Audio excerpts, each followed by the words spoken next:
di surat ayat 26. Dan ingatlah ketika kami tempatkan Ibrahim di tempat Baitullah dengan mengatakan, janganlah engkau menyekutukan aku dengan apapun, dan sucikanlah rumahku bagi orang-orang yang tawaf, dan orang yang beribadah, dan orang yang ruku dan sujud. Ayat ke-27-nya, dan serulah manusia untuk mengerjakan haji. Niscaya mereka akan datang kepadamu dengan berjalan kaki, atau mengendarai setiap unta yang kurus. Mereka datang dari segenap penjuru yang jauh, agar mereka menyaksikan berbagai manfaat untuk mereka dan agar mereka menyebut nama Allah pada beberapa hari yang telah ditentukan atas rezeki yang Dia berikan kepada mereka berupa hewan ternak.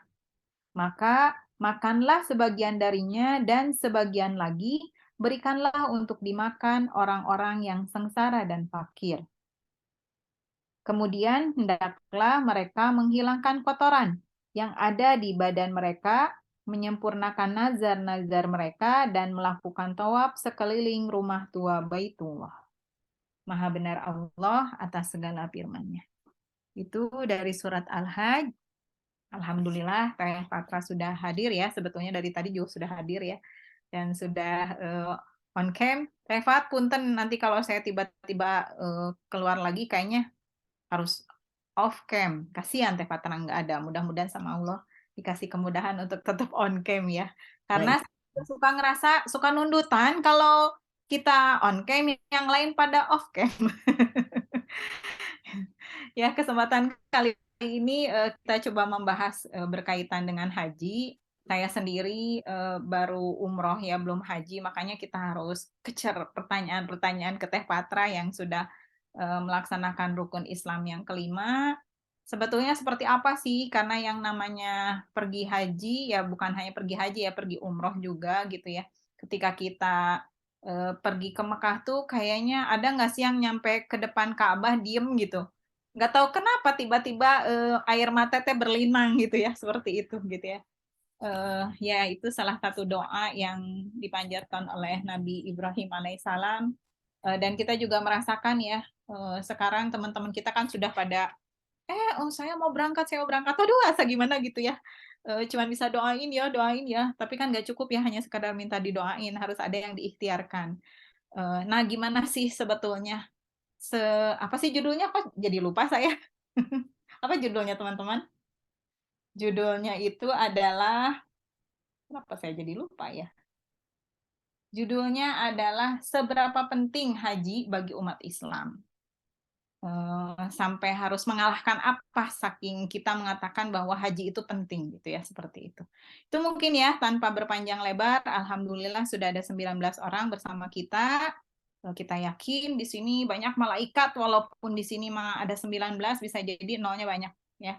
Walaupun ngagorolong, insya Allah mudah-mudahan kita mendapatkan keberkahannya, dan kita doakan kepada ustazah kita ini supaya sehat ya.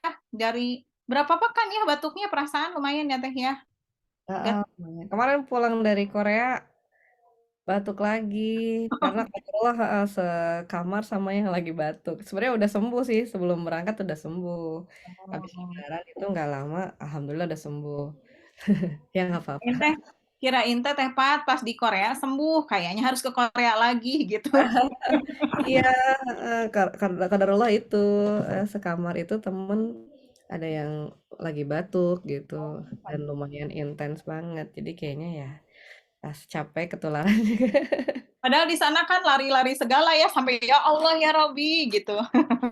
Flu aja sih sebenarnya, cuman kalau ngomong banyak-banyak kan suka gatel gitu. Sebenarnya sih kalau lari aja sih nggak masalah, insya Allah. Oh, iya, iya. Sip, sip, sip. Ya, mangga Teh Patra, kita mulai saja.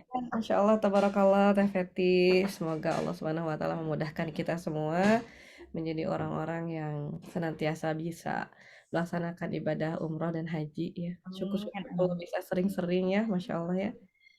Tadinya saya mau cerita macam-macam ya tentang haji ini, tapi baca-baca buku Pintar Islam dan Iman dan Islam BPII ya. Mungkin teman-teman juga sebagian ada yang udah punya buku BPII ya.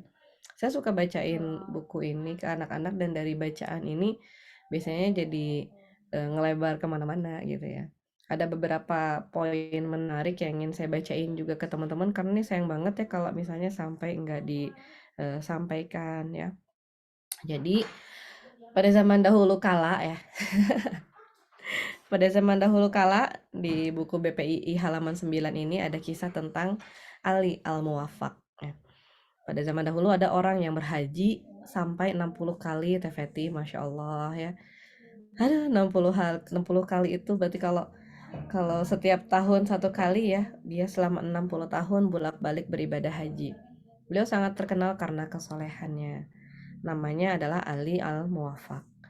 Lalu setelah menyelesaikan hajinya yang ke-60, Ali beristirahat di Masjidil Haram. Lalu beliau bersandar di tiang masjid. Ali bertanya-tanya di dalam hatinya, mau sampai kapan ya aku bolak-balik ke masjid ini, tanyanya.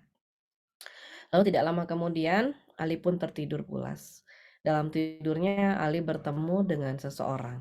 Lalu orang itu berkata kepada Ali, "Wahai Muafak, jika kamu memiliki rumah untuk menjamu tamu, pasti kamu akan mengundang orang yang kamu cintai dan juga mencintai kamu," kata orang itu.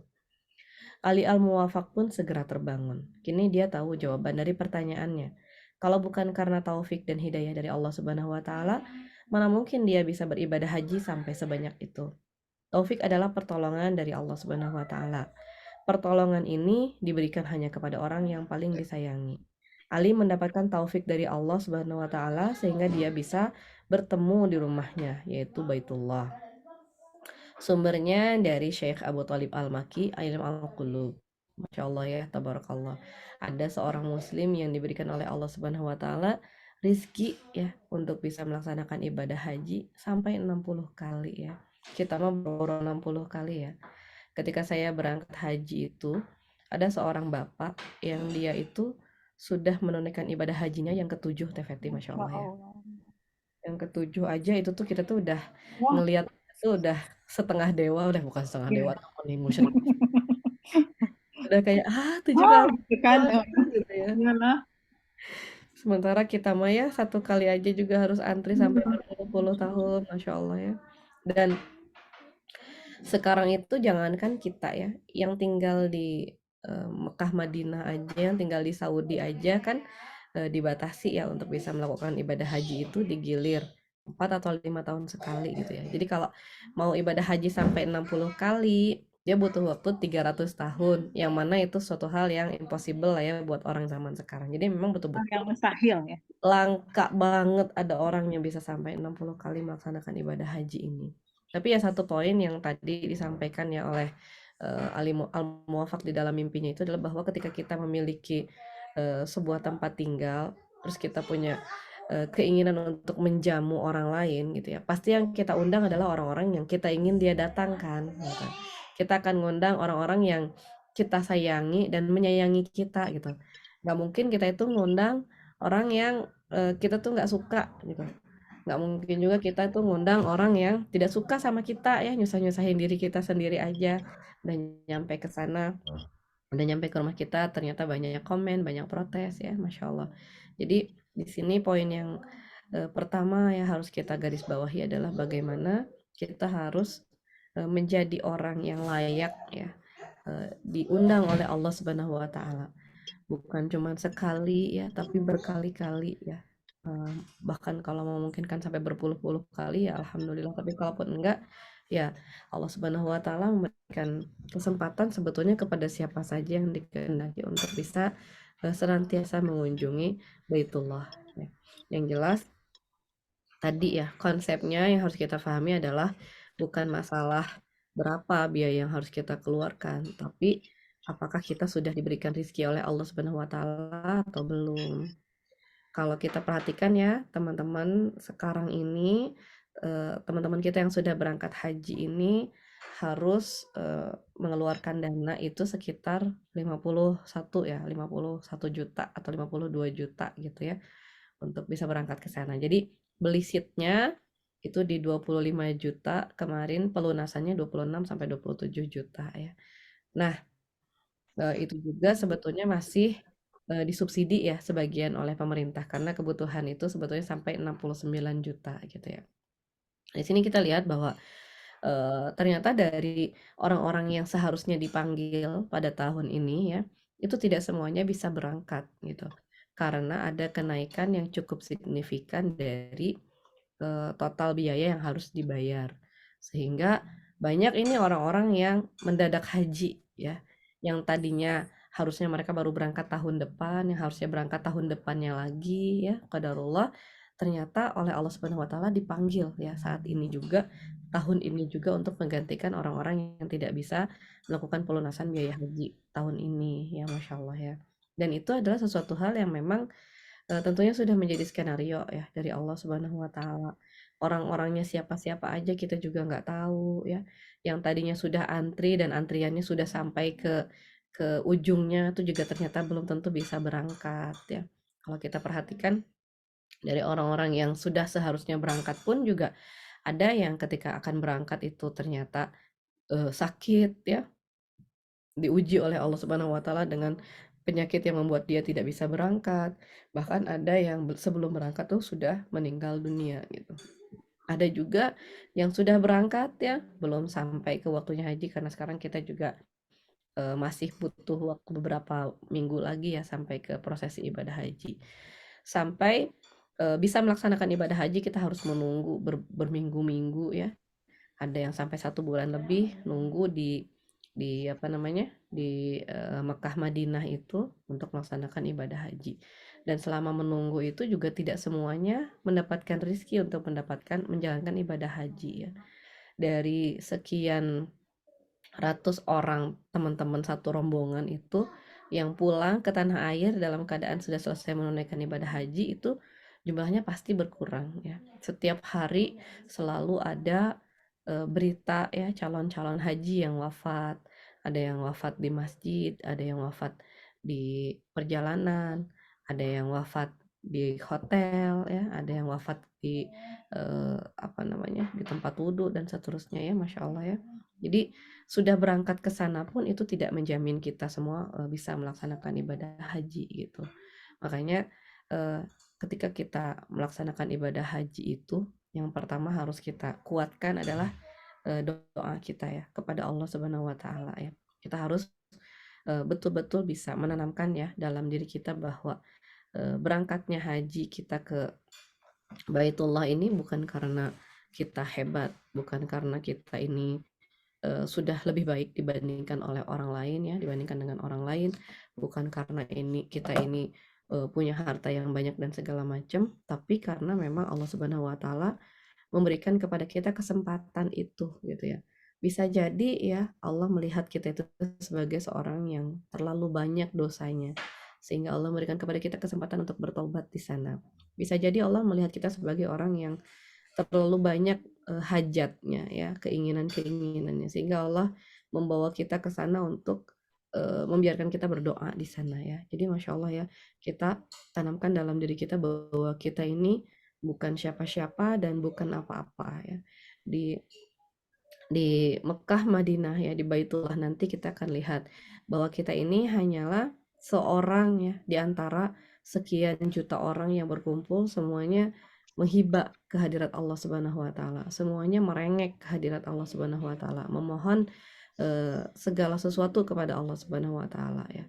Dan kita betul-betul seperti butiran pasir ya di antara jutaan butiran pasir-pasir yang lain ya yang membuat kita itu tidak bisa menggunakan mungkin apa yang selama ini kita bisa gunakan di tempat-tempat yang lain ya. Kita nggak bisa menggunakan harta kita, kita nggak bisa menggunakan kekuasaan kita, jabatan kita ya. Apalagi saat prosesi haji itu dimulai, kita semua akan mengenakan pakaian-pakaian yang sama, yaitu pakaian ihram. Orang yang punya uang miliaran, triliunan ya, orang yang tidak punya apa-apa, orang yang pinter, profesor segala macam, orang yang tidak sekolah sama sekali, di hadapan Allah itu semuanya sama ya. Semuanya sama-sama mengenakan pakaian yang sama. Hanya selembar kain yang bahkan tidak boleh mengandung jahitan ya. Jadi kain tersebut adalah betul-betul kain yang polos, yang warnanya putih saja, tidak boleh bercorak-corak. bahannya juga gitu-gitu aja ya, bahan handuk atau bahan katun ya, dan tidak ada seorang pun yang tampak lebih berharga dibandingkan dengan eh, hamba-hamba yang lain. Bahkan eh, status haji yang berbeda-beda pun juga tidak akan nampak ya, apalagi ketika kita sedang wukuf di Arafah gitu. Yang haji reguler, yang hajinya ONH plus, yang hajinya furoda gitu, yang hajinya apapun juga itu di hadapan Allah Subhanahu wa taala semuanya sama ya, semuanya sama dan semuanya eh, setara ya di hadapan Allah Subhanahu wa taala. Jadi di sini hal yang penting kita pahami ya, bahwa di dalam haji tidak ada satu orang manusia itu yang berbeda dari manusia yang lain. Makanya Allah mengatakan inna akramakum indallahi atqakum, bahwa sesungguhnya orang yang paling mulia di antara kamu adalah orang yang paling bertakwa ya. Jadi bukan orang yang paling memiliki ilmu, bukan orang yang paling memiliki harta, bukan orang yang memiliki ketampanan, memiliki kemuliaan duniawi, jabatan dan seterusnya, tapi di sisi Allah Subhanahu wa taala yang paling mulia itu adalah orang-orang yang bertakwa ya. Nah, kemudian di sini ya ada dua orang yang bertanya kepada Rasulullah SAW. Suatu hari Rasulullah tengah duduk di dalam masjid bersama Ibnu Umar. Lalu datanglah dua orang laki-laki yang berasal dari kaum Ansor dan Bani Sakif. Keduanya hendak menanyakan sesuatu kepada Rasulullah SAW. Nah, sebelum mereka bertanya, Rasulullah sudah memberitahu ya, sudah lebih dahulu tahu pertanyaan apa yang akan mereka ajukan. Lalu Rasulullah berkata, "Kalau kamu mau, aku pasti akan memberitahukan apa yang akan kamu tanyakan kepadaku," kata Rasulullah. Mereka berdua pun memandang Rasulullah dengan heran, lalu berkata, "Beritahukanlah kepada kami, wahai Rasulullah. Beritahukanlah apa yang ingin kami tanyakan." Lalu Rasulullah berkata, "Kalian datang menghadapku hendak bertanya tentang balasan apa yang akan kalian dapatkan dari niat kedatangan kalian ke Baitullah. Tentang apa balasan dari lemparan jumroh kalian, dan tentang balasan dari kurban yang telah disembelih dan tawaf ifadah kalian." Lalu kedua orang itu berkata, "Demi Allah, memang benar. Sesungguhnya kami datang kepadamu untuk menanyakan semua itu." Mereka pun takjub dengan kemampuan yang Rasulullah SAW miliki. Rasulullah pun menjelaskan kepada mereka tentang keutamaan ibadah haji ya. Jadi di sini ada pertanyaan-pertanyaan yang bahkan sampai saat ini pun itu juga masih dipertanyakan ya. Masih dipertanyakan oleh umat Islam. Ada orang-orang Islam yang masih mempertanyakan, ngapain sih kita ini jauh-jauh pergi ke Baitullah? Bukankah di sekitar kita juga banyak orang-orang yang miskin gitu ya? Ngapain sih kita jauh-jauh memberikan devisa gitu ke negara Arab Saudi yang sudah kaya raya gitu? Bukankah lebih baik dipakai untuk membangun masjid-masjid saja di Indonesia gitu? Masih ada yang membanding-bandingkan ibadah haji itu dengan apa namanya, dana yang harus dikeluarkan dalam ibadah haji itu dengan amalan-amalan yang lain ya. Padahal yang perlu kita pahami adalah bahwa ibadah haji ini termasuk rukun Islam ya. Barang siapa tidak melaksanakan ya salah satu dari rukun itu, maka keislamannya tidak sempurna gitu. Makanya karena ibadah haji ini adalah kewajiban bagi setiap umat Islam ya, termasuk rukun Islam yang statusnya itu setara dengan saum, setara dengan zakat, dan bahkan setara dengan sholat ya. Maka tidak lagi seharusnya kita itu mempertanyakan kenapa kita harus berangkat haji atau kenapa kita harus jauh-jauh beribadah gitu ya. Kenapa tidak beribadah di masjid-masjid yang ada di sekitar rumah kita saja gitu kan. Kemudian ketika kita perhatikan juga gitu ya, dalam prosesi ibadah haji sendiri ini cukup banyak ritual-ritual ya. Cukup banyak ritual-ritual yang mungkin membuat orang bertanya-tanya gitu. Kenapa kita harus datang ke Baitullah? Bentar, ini ada yang bocor ya. Oke ya. Kenapa kita harus datang ke sana jauh-jauh gitu ya? Kan di sini juga banyak masjid. Bahkan banyak masjid yang lebih bagus-bagus gitu dibandingin Ka'bah ya. Ya kalau Tefeti pernah umroh kan lihat ya, Ka'bah mah nggak bagus ya Tefeti ya. Cuman kotak doang gitu. Yang bagus itu kain penutupnya ya. Ya, di sulam emas ya Teh ya. Bersulam emas, dikasih misk gitu ya, dikasih pewangi. pengharum itu kainnya gitu. Kalau Ka'bahnya mah ya ukurannya cuma segitu gitu. Bahkan ukurannya itu hanya 12 meter kali 12 meter. Kecil banget sebetulnya Ka'bah itu gitu ya. Kalau dibandingkan dengan masjid-masjid yang megah gitu. Apalagi dibandingin sama apa namanya masjid-masjid yang terkenal di seluruh dunia ya, seperti Taj Mahal misalnya ya, atau Hagia Sophia misalnya ya. Maka Ka'bah itu ya sesuatu yang eh, mungkin akan membuat kita merasa anti klimaks ya kalau kita membayangkan kemegahannya gitu ya. Iya, yang besar di sekitarnya itu adalah Masjidil Haramnya yang sudah diperluas lagi, diperbesar lagi. Tapi Ka'bahnya sendiri itu mungkin buat orang-orang yang berharap bertemu dengan kemewahan dan kemegahan ya, cuman akan bilang, oh gitu doang ya gitu ya. Oh gitu doang ya Ka'bah itu gitu ya, kotak doang. Ya, emang kotak doang gitu ya. Emang kotak doang. Tapi Masya Allah ya, ternyata dengan kehendak dari Allah Subhanahu wa taala ya, kotak itu yang menjadi Baitullah itu ternyata menjadi kiblat jutaan umat Islam di seluruh dunia, dan umat Islam berbondong-bondong ya berangkat ke sana setiap tahun, sampai harus antri-antri, sampai harus menunggu gilirannya.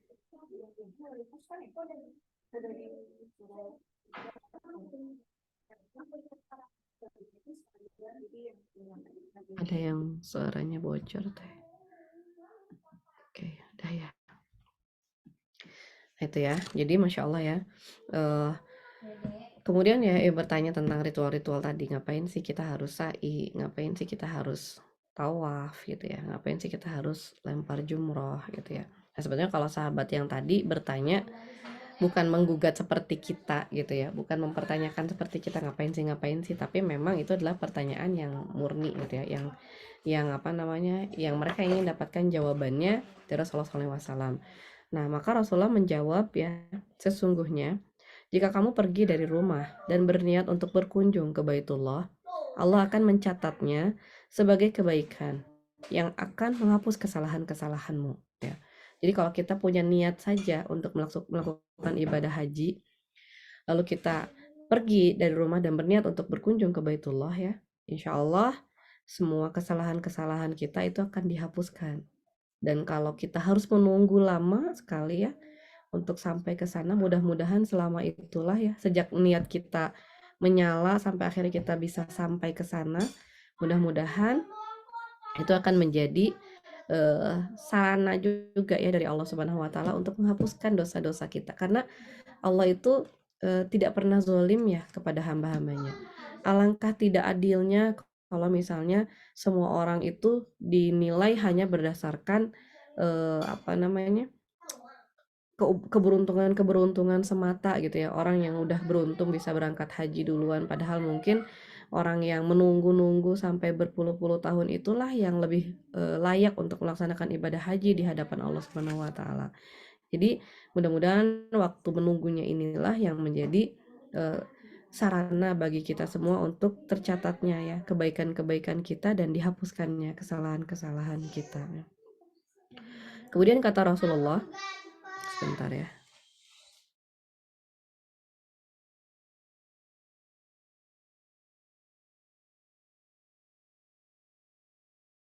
Ya, sementara sholatmu yang 2 rakaat setelah tawaf itu sama nilainya dengan membebaskan budak dari keturunan Ismail. Sementara sa'imu di antara Safa dan Marwah itu seperti membebaskan 70 budak ya. Begitu sabda Rasulullah SAW. Padahal dalam Islam membebaskan seorang budak ini pahalanya luar biasa ya, besar sekali gitu ya. Setara dengan pahala kebaikan senilai langit dan bumi ya. Jadi kalau kita melaksanakan sa'i antara Safa dan Marwah itu seperti membebaskan 70 orang budak. Mendengar ini, kedua tamu Rasulullah pun tampak ceria. Mereka bangga karena begitu besar balasan dari Allah Subhanahu wa taala yang akan mereka dapatkan nanti di akhirat. Lalu kemudian Rasulullah masih melanjutkan, karena singgahmu dan bermalam di Arafah dan Musdalifah, Allah akan turun ke langit dunia hingga para malaikat berlomba-lomba mencatat kebaikan kamu. Lalu tentang lemparan jumrohmu, Sesungguhnya setiap kerikil yang kamu lemparkan akan menghapus satu dosa besar dari dosa-dosa besar yang merusak. Lalu tentang hewan kurbanmu, itu akan menjadi simpanan dan tabungan bagimu di sisi Tuhanmu. Maka kedua tamu Rasulullah SAW pun semakin ceria mendengarnya. Betapa tidak, mereka akan memiliki tabungan akhirat yang begitu besar. Kelak mereka akan menuainya. Lalu kedua orang itu pun pamit kepada Rasulullah SAW dengan perasaan berbahagia ya, Masya Allah ya. Jadi besar sekali sebetulnya ya janji yang diberikan oleh Allah Subhanahu Wa Taala kepada orang-orang yang menunaikan ibadah haji ya.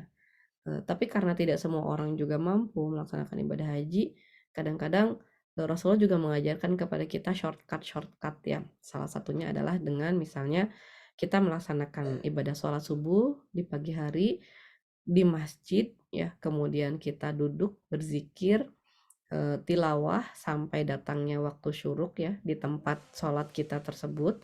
Lalu sesudah waktu syuruk datang, kita melaksanakan sholat sunnah syuruk 2 rakaat, maka pahalanya setara dengan umroh dan haji gitu ya. Jadi Masya Allah ya, bahkan kemarin juga teman-teman berusaha untuk berlomba-lomba melaksanakan umroh di bulan Ramadan, karena umroh di bulan Ramadan juga pahalanya setara dengan haji ya. Walaupun tetap ya setara dengan haji ini secara pahala ya, kebaikan, tidak menggugurkan kewajiban gitu. Jadi tidak bisa dipakai untuk menggantikan kewajiban. Saya sudah sholat syuruk di masjid misalnya ya setiap hari, berarti saya tidak perlu lagi berangkat haji, bukan seperti itu gitu. Tapi karena kita ingin mendapatkan kebaikan-kebaikan yang banyak, maka Rasulullah memberikan kepada kita rukhsah dan kemudahan gitu ya, dengan melakukan amalan-amalan yang lain yang bisa mendapatkan pahala setara dengan pahala ibadah haji tersebut. Nah, di sini Allah Subhanahu wa taala juga menjanjikan tadi ya pahala yang besar, sehingga paling minimal ya bagi kita umat Islam itu harus ada niat yang kuat ya, azam yang kuat untuk bisa menunaikan ibadah haji gitu. Jadi jangan sampai nauzubillahi min zalik ya, niat saja tidak ada gitu. Karena sulitnya melakukan ibadah haji sehingga banyak orang yang merasa tidak mampu melaksanakan ibadah haji, sehingga dia merasa frustasi atau putus asa gitu ya dari melaksanakan ibadah haji. Dalam hatinya saja tidak ada keinginan untuk melaksanakan ibadah haji gitu ya. Jadi kalau misalnya ditanya, kamu mau berangkat haji nggak? Dia cuma bilang, ah saya mah nggak mungkin bisa berangkat haji gitu. Ah saya sih boro-boro bisa berangkat haji gitu ya. Ah itu mah buat orang-orang tertentu saja. Ah saya mah begini, saya mah begitu gitu ya. Jadi dalam hatinya itu tidak ada keinginan yang kuat untuk melaksanakan ibadah haji. Padahal seperti tadi sudah disampaikan ya, bahwa ibadah haji itu nantinya ya lebih ke takdir dari Allah Subhanahu wa taala bagi orang-orang yang memang betul-betul ingin melaksanakan ibadah haji gitu ya. Bukan semata-mata mampu atau tidak mampu ya. Jadi bicara tentang mampu atau tidak mampu, ini juga yang perlu kita pahami ya. Siapa sih orang yang sebetulnya disebut sebagai orang yang mampu itu ya? Nah, di sini ada beberapa kriteria ya, beberapa kriteria yang juga ada di buku Pintar Iman dan Islam ini. Kriteria-kriteria seseorang itu dianggap mampu ya melaksanakan ibadah haji. Yang pertama, dia dianggap mampu melaksanakan ibadah haji kalau dia memiliki fisik yang sehat ya. Jadi fisik yang memungkinkan dia untuk berangkat ya. Qadarullah beberapa tahun kemarin saat pandemi ya terpaksa diadakan penutupan ya, sehingga tidak dilaksanakan ibadah haji yang normal seperti yang selama ini dilaksanakan gitu ya. Itu termasuk kondisi kita tidak mampu secara fisik gitu ya. Jadi kita harusnya berangkat tahun 2020, harusnya berangkat tahun 2021, tapi karena tidak ada keberangkatan, maka akhirnya kita jadi tidak mampu berangkat secara fisik gitu. Atau misalnya apa namanya, tidak mungkin ya berangkat secara fisik karena ada pembatasan usia ya. Jadi beberapa tahun yang lalu usia maksimal untuk melaksanakan ibadah haji itu di 65 tahun ya.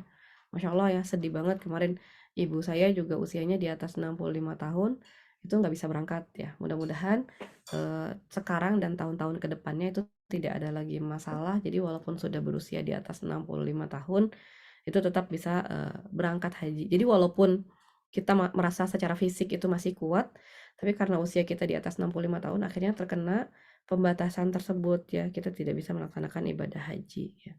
Kemudian yang juga tidak bisa melaksanakan ibadah haji secara fisik, misalnya seorang wanita hamil ya. Wanita hamil, dulu juga waktu saya berangkat itu kan di asrama haji itu ada pemeriksaan kesehatan ya. Dan ketahuan ada seorang perempuan, seorang wanita yang ternyata hamil gitu ya. Qadarullah tahun itu juga dia tidak bisa berangkat haji lalu dipulangkan gitu ya. Ya sedih banget karena dia juga ternyata udah tahu nggak tahu belum ya kalau dia itu hamil gitu. Jadi Masya Allah ya. Nah ini ya, jadi seorang wanita yang hamil itu tidak mampu berangkat secara fisik gitu karena memang peraturannya ya tidak memberikan eh, tidak memperbolehkan ya seorang wanita hamil untuk melaksanakan ibadah haji. Saya nggak tahu sih ada syarat bulan-bulannya nggak, tapi saya tahu saya sih secara umum memang tidak jadi berangkat tahun itu gitu ya kalau hamil ya. Kemudian seorang anak yang usianya di bawah 12 tahun itu juga walaupun dia punya fisik yang kuat itu juga tidak boleh berangkat haji sehingga ya dia tidak termasuk orang yang mampu secara fisik untuk berangkat haji.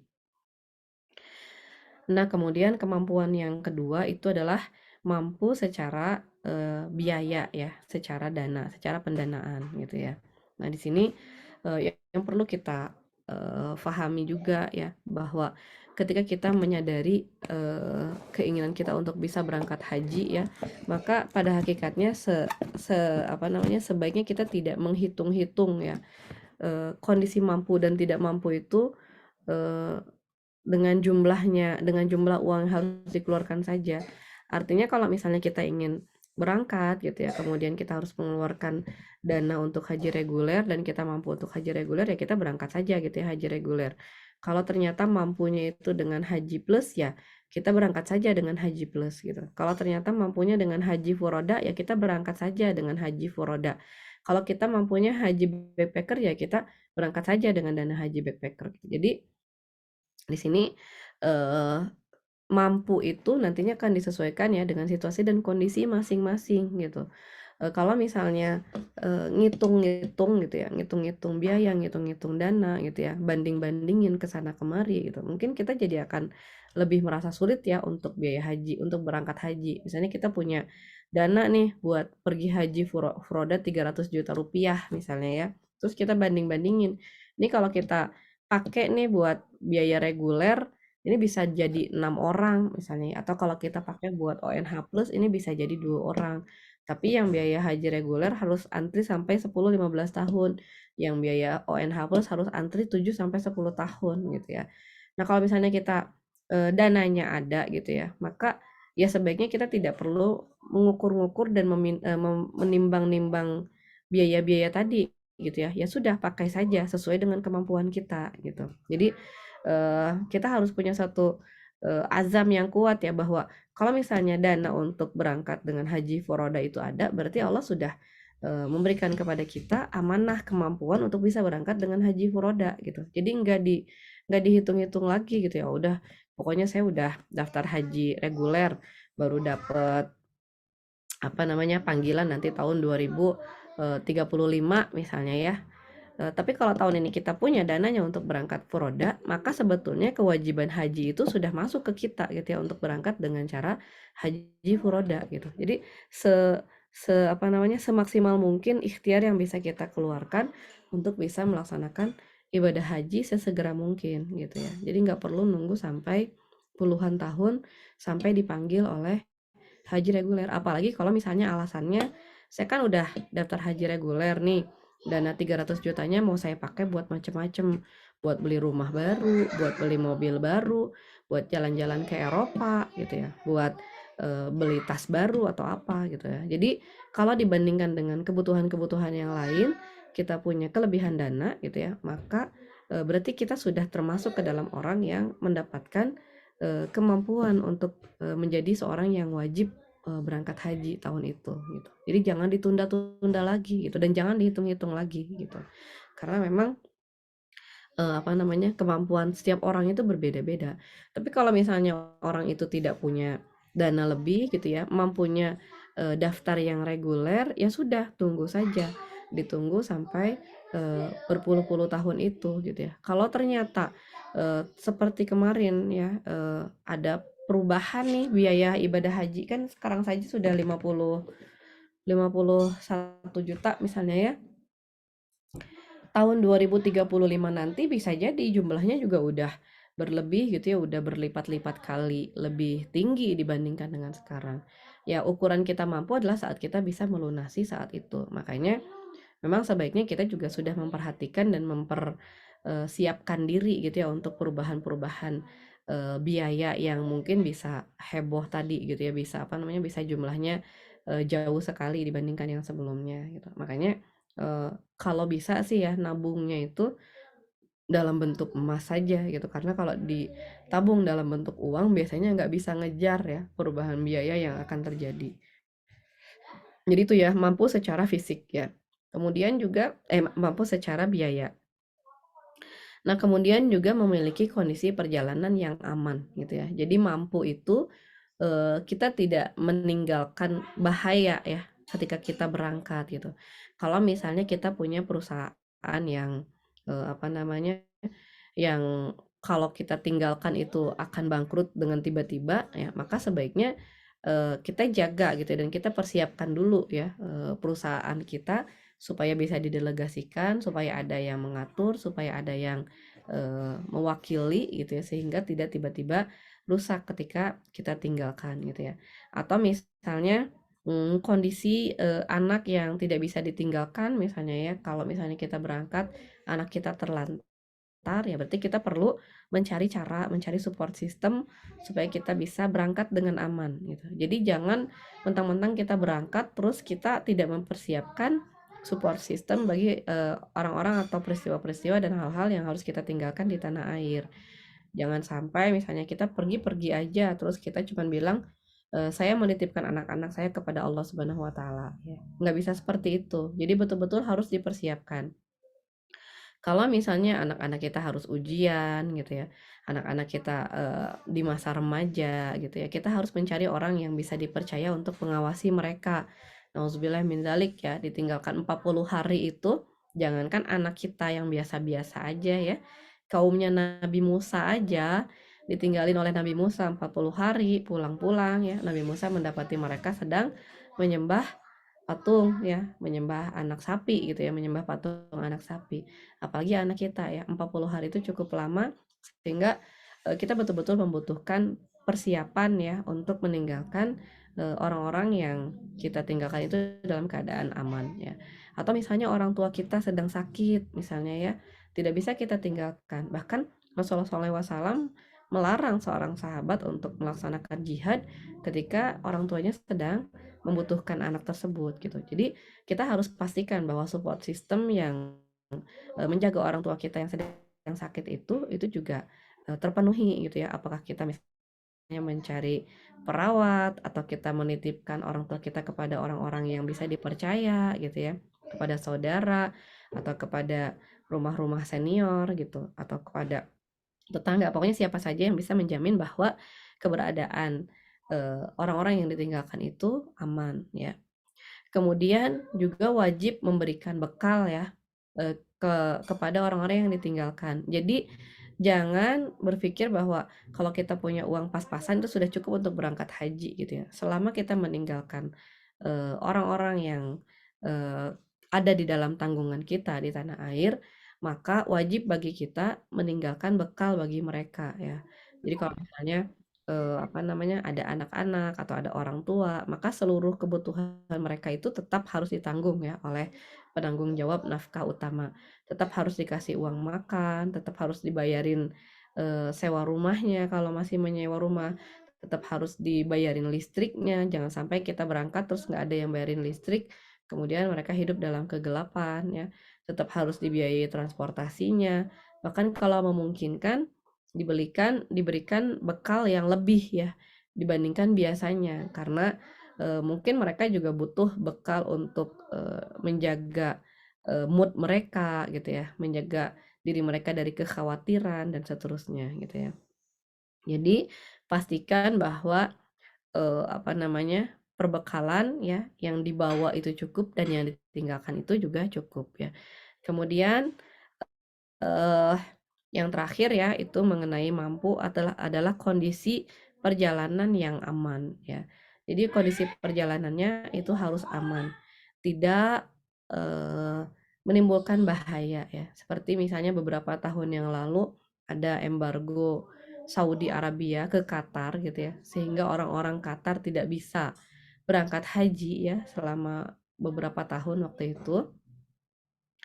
Nah, ini akan sangat berbahaya kalau misalnya penduduk Qatar ini misalnya nekat ya, kemudian sembunyi-sembunyi masuk ke Saudi misalnya dengan cara menyelam gitu ya atau menerobos eh, menerobos garis perbatasan dan seterusnya. Ini akan sangat berbahaya bagi keamanan mereka dan ini tidak diperbolehkan gitu ya. Atau misalnya kita tidak memiliki eh, sarana transportasi yang cukup misalnya ya, yang memadai gitu. Misalnya karena tidak ingin menunggu antrian pesawat yang lama, akhirnya kita nekat gitu ya. Udah saya ke Arab Saudinya misalnya naik motor aja misalnya gitu ya. Ya bisa jadi itu akan menjadi tidak aman gitu ya, akan berbahaya, akan tidak aman karena akan menimbulkan kelelahan, akan menimbulkan kerusakan juga gitu ya dari alat dan kendaraan yang dipergunakan dan seterusnya. Jadi memang harus berada dalam kondisi yang betul-betul aman ya. Tidak membahayakan diri, tidak membahayakan orang lain dan tidak membahayakan orang-orang yang ditinggalkan ya. Ini jadi yang namanya mampu itu begitu ya, semuanya itu harus dipersiapkan. Kalau belum ya mampu untuk menyiapkan semuanya itu berarti kita tidak termasuk orang yang berkewajiban melaksanakan ibadah haji tahun itu gitu ya. Jadi kita termasuk orang-orang yang harus menyiapkan diri untuk melaksanakan ibadah haji di tahun-tahun selanjutnya ya. Makanya kita wajib untuk mempersiapkan sebaik-baiknya gitu ya, mempersiapkan bekal kita, mempersiapkan dana kita, mempersiapkan fisik kita, mempersiapkan ilmu kita, mempersiapkan ruhiyah kita supaya kita bisa menjadi seorang uh, orang yang dipanggil oleh Allah Subhanahu wa taala untuk berangkat ya, untuk berangkat ibadah haji ya. Nah, kemudian yang juga menjadi salah satu hikmah atau ibroh ya, kenapa kita itu diperintahkan oleh Allah Subhanahu wa taala untuk berangkat haji ya. Jadi ibadah haji ini sebetulnya adalah ibadah yang sudah diperintahkan oleh Allah Subhanahu wa taala kepada kaum-kaum sebelum Islam ya. Bahkan orang-orang Arab jahiliyah pun itu sudah melaksanakan ibadah haji. Mereka berdatangan ke Mekah ya untuk melaksanakan ibadah haji. Namun bedanya ya waktu itu mereka itu beribadah hajinya itu dengan tidak mengenakan pakaian gitu. Jadi pada bugil gitu ya di Ka'bah itu. Mereka juga berhaji bukan untuk beribadah kepada Allah Subhanahu wa taala. Hajinya mereka itu adalah untuk menyembah berhala-berhala ya. Yang saat itu banyak terdapat di sekitar Ka'bah. Jadi di dalam sirah ya dijelaskan bagaimana setiap kaum itu punya berhalanya sendiri-sendiri gitu. Jadi nanti ketika berangkat ke Mekah ya ke Ka'bah itu ketemu dengan berhalanya masing-masing. Bahkan ada orang-orang atau kaum-kaum yang berhalanya itu nemu di jalan gitu. Jadi misalnya mereka lagi jalan nih ya menuju ke Mekah. Lalu tiba-tiba mereka ketemu dengan sebuah batu yang menurut mereka unik dan bagus gitu ya. Mereka bisa membawa batu itu ke Ka'bah ya, lalu mereka mengelilingi si batu itu ya untuk beribadah kepada batu tersebut. Jadi saking jahiliyahnya kondisinya itu bisa sampai sebodoh itu gitu ya. Nah, jadi di kalangan orang-orang sebelum Islam pun ya orang-orang jahiliyah pun itu mereka sudah melaksanakan ibadah haji ya. Nah, di zaman Rasulullah SAW, Rasulullah SAW mengajarkan kepada kita untuk menghancurkan ya patung-patung berhala tersebut sampai tidak tersisa satupun ya. Jadi tidak ada satupun sisa berhala yang mengingatkan seseorang kepada penyembahan selain kepada Allah Subhanahu wa taala. Lalu Rasulullah mengajarkan kepada umat Islam prosesi ibadah haji seperti yang kita kenal saat ini ya. Jadi ibadah haji itu hanya untuk menyembah Allah Subhanahu wa taala saja dan tidak boleh dipakai untuk menyembah Tuhan-Tuhan selain Allah Subhanahu wa taala ya. Nah, di sini gitu ya, yang kita juga bisa lihat bagaimana Allah Subhanahu wa taala menjadikan prosesi haji ini sebagai tempat pertemuan ya. Tempat pertemuan umat Islam di seluruh dunia ya, setiap tahun sekali gitu ya. Dengan bertemunya umat Islam ini, maka Allah Subhanahu wa taala seperti dalam Quran surat Al-Hujurat ya, itu mengatakan ya innamal mu'minuna ikhwah, bahwa sesungguhnya setiap mukmin itu adalah bersaudara ya. Faslihu baina akhwaikum wattaqullaha la'allakum turhamun ya, kata Allah, bertakwalah ya supaya kamu mendapatkan rahmat. Lalu kemudian Allah juga mengajarkan kepada kita ya bahwa di dalam apa namanya, berhaji kita bisa melihat perbedaan-perbedaan yang ada di seluruh dunia ya.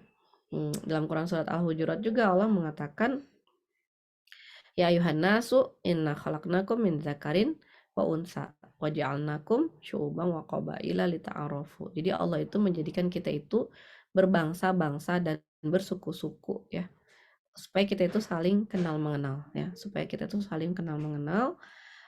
Inna akramakum indallahi atqakum, kata Allah ya, yang paling mulia di sisi Allah Subhanahu wa taala itulah orang yang paling bertakwa ya. Jadi ketika di dalam peristiwa haji ya, kita akan dipertemukan oleh Allah Subhanahu wa taala dengan umat Islam dari seluruh penjuru dunia ya.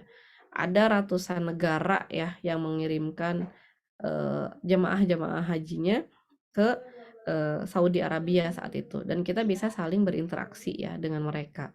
Dan ya alhamdulillah ya, saat ini kita sangat dipermudah untuk bisa berinteraksi dengan semua manusia di seluruh dunia walaupun berbeda bangsa, walaupun berbeda bahasa ya, yaitu dengan menggunakan teknologi ya. Kita bisa ngobrol pakai HP ya. Ketika kemarin misalnya saya di Korea nggak bisa bahasa Korea, nggak bisa baca juga tulisan Korea gitu ya. Maka saya tetap bisa berkomunikasi dengan orang-orang di sana itu dengan menggunakan HP. Jadi dia ngetik bahasa Korea di Google Translate, kemudian memperlihatkan ke saya yang sudah ditranslate ke bahasa Inggris ya. Jadi saya bisa ngobrol dengan dia pakai bahasa Inggris kan gitu. Jadi di sini kita saat ini diuntungkan ya dengan bisa berkomunikasi ya dengan seluruh umat di seluruh dunia.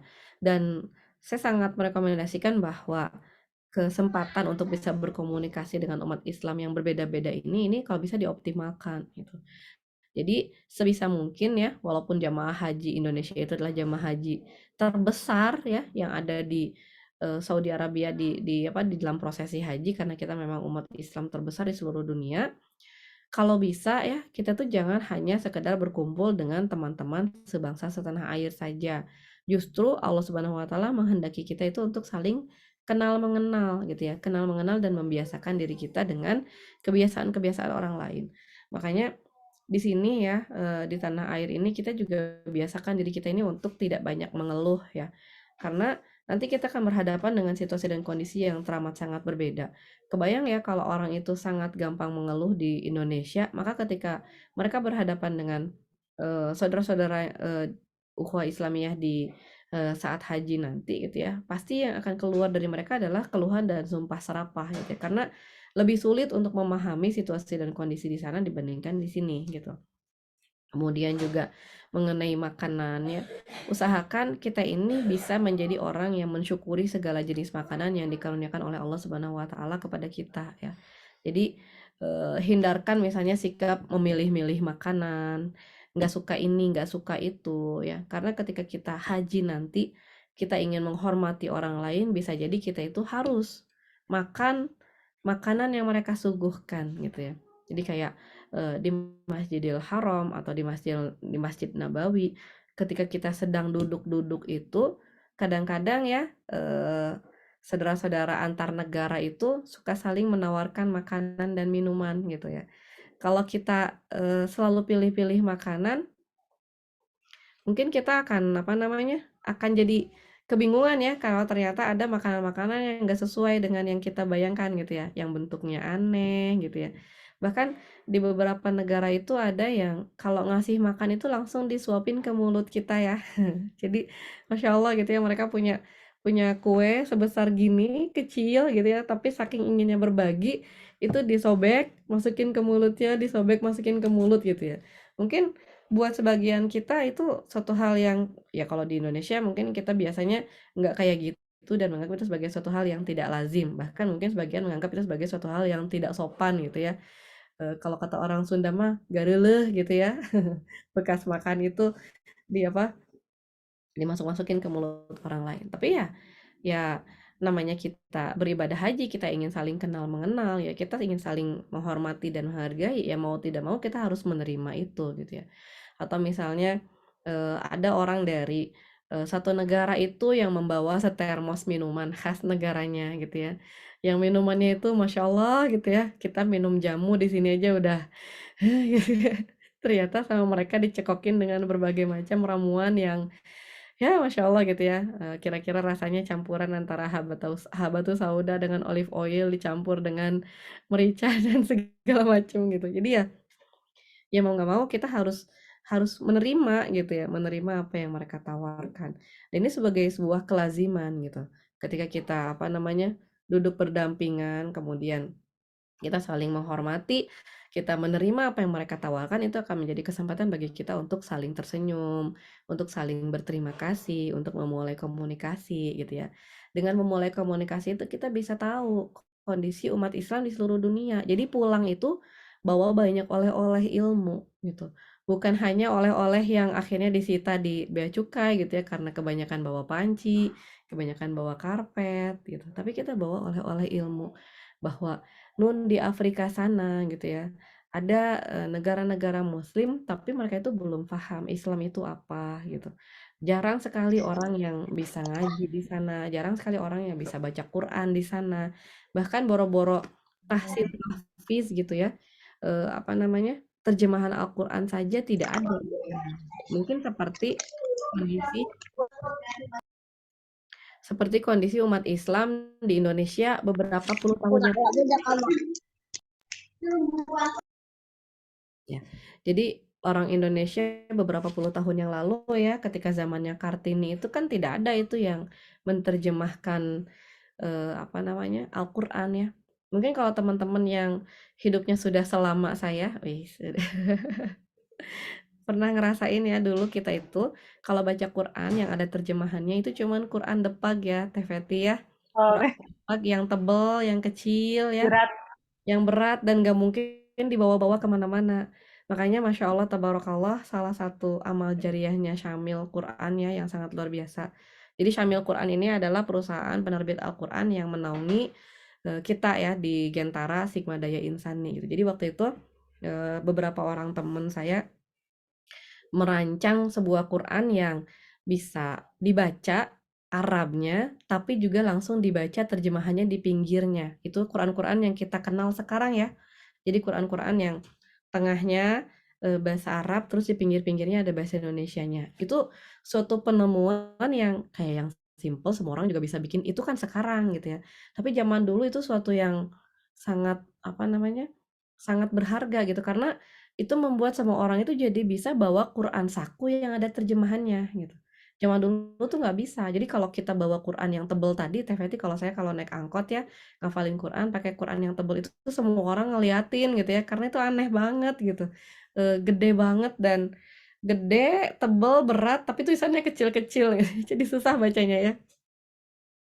Nah, kalau dengan apa namanya, dengan adanya Quran yang disusun ya oleh Syamil Quran ini Quran-Quran ukuran A5 ya, Quran-Quran ukuran B berapa, B5 itu ya, kecil-kecil nih sebesar-besar setengah buku tulis pun itu sudah bisa ada terjemahannya dan nyaman sekali dibaca gitu ya, karena tulisan-tulisannya rapi, tipis, tapi jelas gitu ya. Kan kalau yang zaman dulu itu cetakan-cetakannya tuh tebel-tebel ya. Jadi bahasa Arab itu Quran itu bahasa Arabnya itu cetakannya tebel-tebel dan melebar-melebar. Jadi kalau dibaca itu bikin susah kita buat tilawah gitu ya.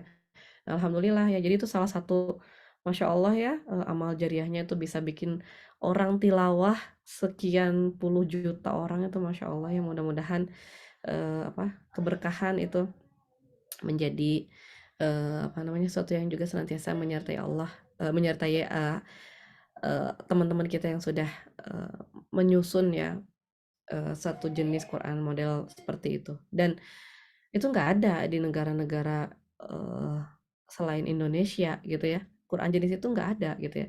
Kayak teman-teman kita di Eropa apalagi gitu ya, teman-teman kita di Afrika, di India itu mungkin masih banyak yang kesulitan untuk memahamkan Al-Quran karena terjemahannya saja nggak ada gitu kan. Kalau sekarang kan ya Masya Allah ya, orang Indonesia kan kreatif-kreatif ya.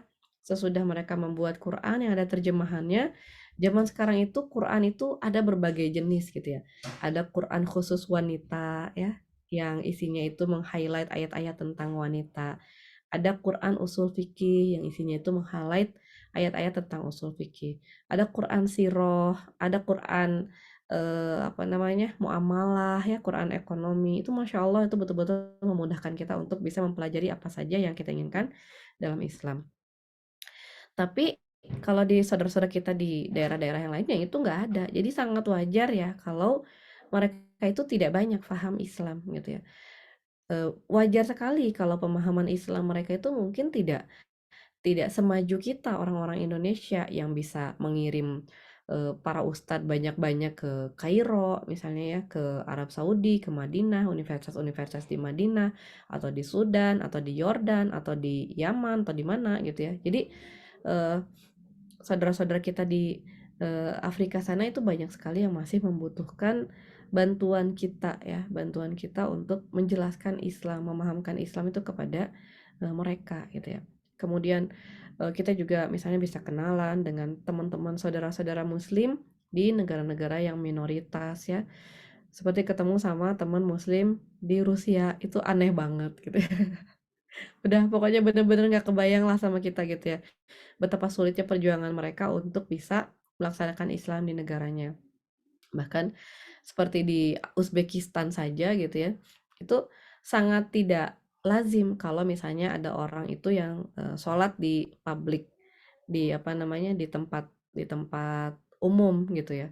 Dan karena minimnya pemahaman mereka tentang fikih juga, banyak orang-orang di Eropa Timur itu yang tidak melaksanakan ibadah seperti seharusnya gitu. Jadi mereka itu muslim, tapi mereka itu ya sholat pas lagi di rumah aja. Kalau lagi di luar rumah nggak wajib sholat gitu ya. Saum pas lagi di rumah aja. Kalau lagi di rumah nggak saum gitu. Karena mereka nggak paham gitu ya tentang bagaimana sih seharusnya melaksanakan ibadah seperti yang diajarkan oleh Allah dan Rasulnya. Itu butuh banget pemahaman-pemahaman Islam yang mungkin membutuhkan kita gitu ya. Jadi kita kenalan aja sama mereka dan kita tanya gitu ya kebutuhan-kebutuhan mereka. Kemudian juga kayak ketersediaan masjid yang sangat-sangat minim gitu. Kita bayangin negara segede Cina, itu negara yang mayoritas non-muslim ya. Jadi muslim-muslim di sana itu betul-betul muslim-muslim yang tidak mendapatkan akses untuk mempelajari Islam sama sekali ya. Jadi Cina ini kan negaranya apa namanya? eh komunis banget ya, Teh Feti ya. Jadi waktu di sana ketemu sama orang-orang jemaah-jemaah haji di Cina itu, dari Cina itu rata-rata orangnya udah tua-tua gitu ya. Udah tua-tua dan saya baca-baca di artikel itu bahwa negara itu melarang orang-orang muda itu untuk mengirimkan jemaah haji gitu. Melarang jemaah haji yang masih muda-muda. Kenapa? Karena dikhawatirkan ya, nanti jemaah haji yang muda-muda itu jadi bersemangat dan ingin merubah gitu ya, melakukan perubahan di negaranya terkait dengan keislaman. Khawatir misalnya melakukan tuntutan-tuntutan itu jadi minta macam-macam gitu ya. Jadi yang datang ke sana itu ya orang-orang Cina daratannya itu gitu ya. Itu yang muslimnya itu yang Masya Allah ya TVT jorok-jorok gitu ya, tidak berpendidikan, sepuh-sepuh gitu ya. Dan joroknya itu ya betul-betul seperti yang diceritakan gitu ya. Makanya jangan heran kalau misalnya lagi di sana toiletnya, ya itu tadi saya bilang, kalau di sini kita udah banyak mengeluh, di sana kita pasti akan sangat sangat sangat mengeluh gitu ya. Karena ya tadi itu kita ketemu dengan umat Islam yang tidak well educated ya, tidak terdidik gitu. Dan membuat orang-orang mengatakan bahwa Islam itu begitu gitu ya, Islam itu jorok, Islam itu menjijikan gitu ya, Islam itu terbelakang, Islam itu bodoh gitu ya. Islam itu apa namanya terhindar dari apa jauh dari percepatan teknologi dan segala macam karena memang ya pas ketemu ya orang-orangnya pada begitu gitu ya. Mudah-mudahan di tahun-tahun ke depan sih udah banyak perubahan-perubahan kebijakannya yang apa namanya yang bisa merubah gitu yang bisa mengubah eh, pemahaman keislaman di negara-negara yang terutama minoritas muslim gitu. Jadi bukan cuma orang-orang yang apa namanya yang udah tidak berdaya aja gitu ya yang berangkat ke haji itu tapi juga orang-orang yang memang punya semangat untuk wah ternyata ketemu dengan haji Indonesia itu saya bersemangat untuk membangun pulang-pulang misalnya bikin lembaga tahfiz gitu pulang-pulang bikin kajian tafsir pulang-pulang bikin TPA buat anak-anaknya kalau misalnya kita bisa memberikan inspirasi gitu ya kepada saudara-saudara kita muslim di sana untuk memulai dakwah Islamiyah gitu ya mungkin dari sekolah-sekolah mungkin di sana nggak dikenal misalnya ada mentoring-mentoring gitu ya di sekolah-sekolah belajar Islam buat anak-anak SMP, SMA. Mereka juga di sana nggak kenal ada metode baca buku dengan Iqra misalnya ya, baca Quran dengan Iqra atau metode Umi atau metode apapun. Itu kita bisa ajarkan ya kepada saudara-saudara kita di uh, saat haji tadi. Dan disitulah yang namanya ukhuwah Islamiyah ya. Jadi ukhuwah Islamiyah itu bukan cuma sekedar senyum-senyum, foto-foto bareng, selfie-selfie gitu ya, tapi bagaimana kita saling memberikan inspirasi ya. Kita bisa saling memberikan pengaruh positif untuk kebangkitan Islam di tempat kita masing-masing ya. Jadi itulah persaudaraan muslim yang dikehendaki oleh Allah dan Rasulnya. Kenapa kita itu dipersaudarakan ya? Kenapa kita tuh dipertemukan ya di dalam sebuah prosesi yang sangat asing gitu ya, sebuah prosesi yang sangat jauh dari negeri masing-masing ya. Dan kita bayangkan ya, kalau kita dari Indonesia aja butuh dana sekian ya, teman-teman kita dari Korea itu butuh dananya jauh lebih banyak lagi karena secara secara apa namanya, secara domisili mereka juga lebih jauh ya daripada Indonesia gitu ya. Teman-teman kita di Rusia sana itu juga butuh dana jauh lebih besar lagi dibandingin kita. Mungkin dana reguler kita itu setara gitu ya dengan dana furoda kita itu setara dengan dana regulernya mereka. Jadi kalau kita ngomongin perjuangan gitu ya bisa jadi ya orang-orang yang ada di Indonesia ini termasuk orang-orang yang paling mudah perjuangannya untuk bisa berangkat ke sana gitu. Kita mah berangkat udah rombongan apa ada ketua rombongannya gitu ya. Pemerintahnya juga support banget, disediain makanan, disediain seragam, disediain mukena. Kemudian kita juga disediakan petugas haji yang jumlahnya juga sangat banyak. Kemudian disediakan hotel dan penginapan juga yang sangat layak gitu ya. Jadi ya paling enak sih sebetulnya ya jadi jemaah haji dari Indonesia ini gitu. Kita nggak perlu bikin tenda-tenda di pinggir jalan untuk tinggal. Kita juga nggak perlu menggelandang di Masjidil Haram yang kemudian diusir dikit-dikit sama askar suruh pindah ke sana, diusir lagi sana pindah gitu ya dan seterusnya. Jadi ya Masya Allah ya kita bisa memberikan banyak pengaruh positif ya kepada saudara-saudara kita Muslim di negara-negara lain dengan kita bertemu ya dengan orang dari berbagai bangsa ya ras warna kulit kita bisa memiliki sikap empati yang tinggi ya sikap menghargai mereka menghargai perjuangan mereka gitu ya banyak di antara mereka yang berangkat haji itu sampai perjalanannya itu jauh sekali berbulan-bulan gitu ada yang lewat darat ya kita bayangin naik haji dari Afrika lewat darat ya berhari-hari perjalanannya. Kita sih alhamdulillah ya masih lewat udara gitu ya. Cuman 9 jam duduk di pesawat yang nyaman dan dikasih makan 2 kali gitu ya di dalam pesawat. Itu ya teman-teman kita, saudara-saudara kita berangkat ke sana itu dengan segala macam perjuangan. Bahkan kalau saudara-saudara dari Afrika itu banyak yang pergi ke haji itu dengan membawa banyak barang dagangan gitu. Jadi rempong banget gitu ya. Bawaan mereka itu banyak banget karena mereka butuh dana untuk bisa kembali ke negaranya. Itu ya. Jadi jika saudara muslim tempat lain merasakan penderitaan, muslim lainnya merasakan kesedihan atas penderitaan tersebut. Itu belum ngomongin muslim-muslim yang tertindas ya di negara-negara asalnya kayak di Uyghur gitu ya atau di muslim di Moro misalnya atau di Pattaya dan seterusnya ya. Patani ya. Muslim di Patani. Jadi persaudaraan muslim itu gitu yang dikehendaki ya untuk kita bisa kuatkan ketika kita berada di tanah suci nanti gitu. Jadi ya sebisa mungkin kita tuh jangan hanya sekedar ngeributin makanan apa ya, atau ngeributin oleh-oleh apa, beli coklat di mana gitu, atau cari kurma di mana gitu ya. Bukan hanya menyelundupkan air zam-zam, tapi kita mencari hikmah yang lebih besar yang bisa kita dapatkan dengan perjalanan haji. Yang insya Allah ketika pulang nanti itu akan memberikan suatu pengalaman yang mengayakkan diri kita sendiri gitu ya. Suatu apa namanya, pengetahuan dan wawasan yang akan bisa memberikan insight, cara pandang baru bagi kita dalam berhadapan dengan eh, pembelajaran Islam di seluruh dunia, insya Allah ya. Makanya ibadah haji itu Allah Subhanahu Wa Taala menjanjikan ya bagi orang-orang yang melaksanakan ibadah haji itu yang pertama terbebas dari kemiskinan dan dosa ya. Orang yang berhaji adalah tamu Allah.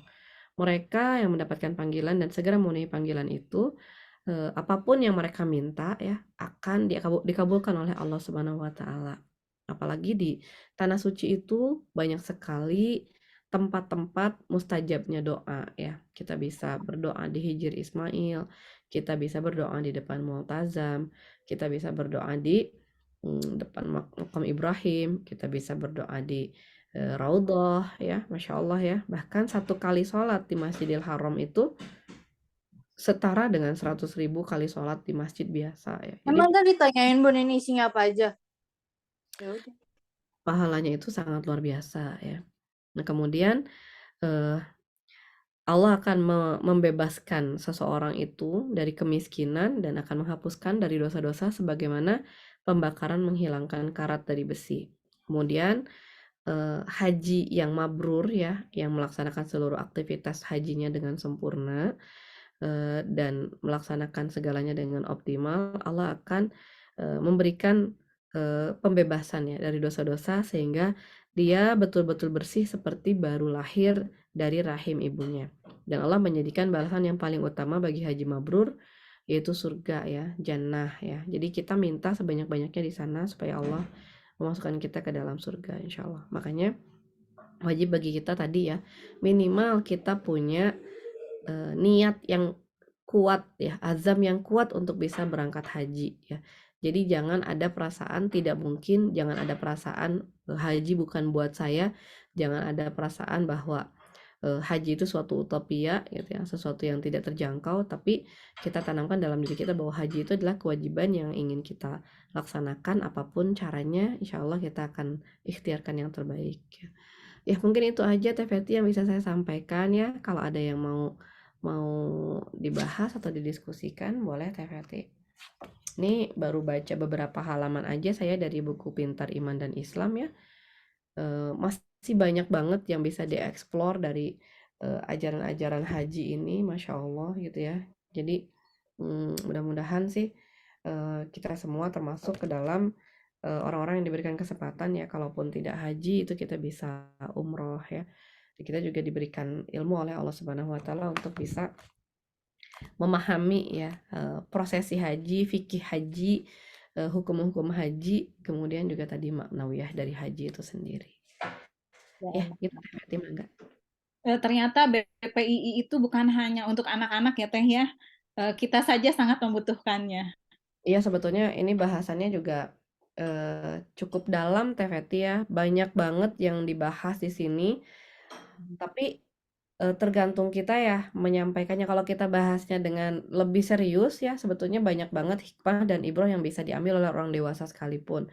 Tapi kalau kita mau ceritain ke anak-anak, ya biasanya kita pakai bahasa yang lebih cair gitu ya, yang apa namanya yang bisa difahami oleh mereka gitu. Jadi ya emang bisa buat anak-anak dan juga orang dewasa. Jadi memang BPII ini buku yang kalau seingat saya usia 7 tahun ke atas. Tapi Ya. kalau misalnya kita ingin mengajarkan anak-anak untuk mengajarkannya kan titik tekannya akidah ya, rukun iman, rukun Islam itu bisa pakai mim ya, mengapa Islam menakjubkan seperti itu. Jadi ingat ya, saya waktu ada nenek kakek yang sudah sepuh, terus saya lagi open table gitu. Nah waktu itu tuh, suara saya jelas nggak Teh?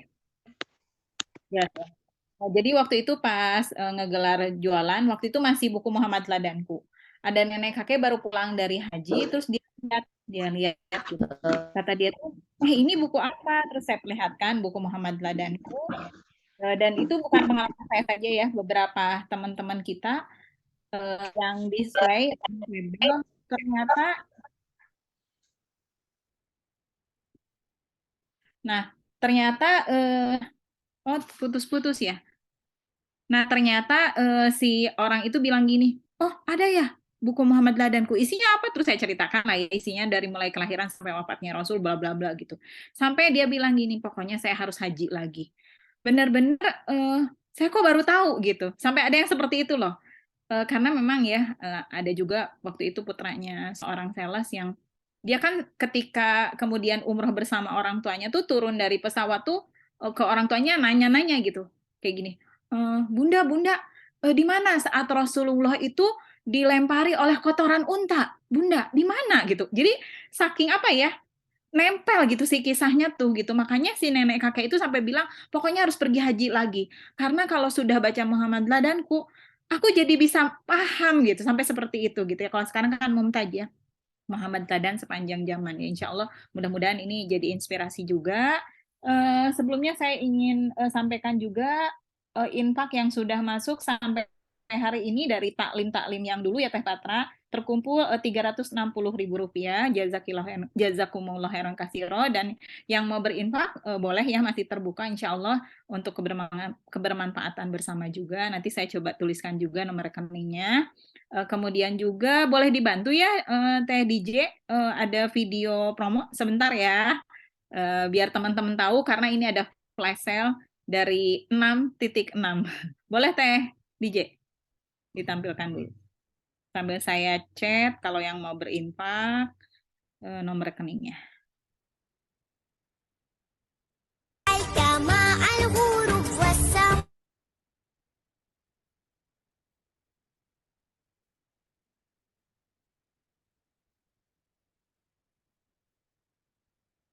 Mati ya Teh videonya. Coba lagi.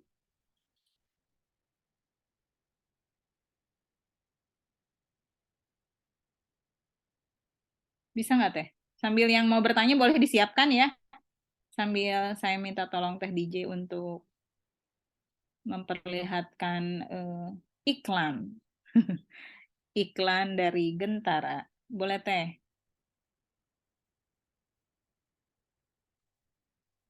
Roll action. Mana ya? Bisa tampil Teh?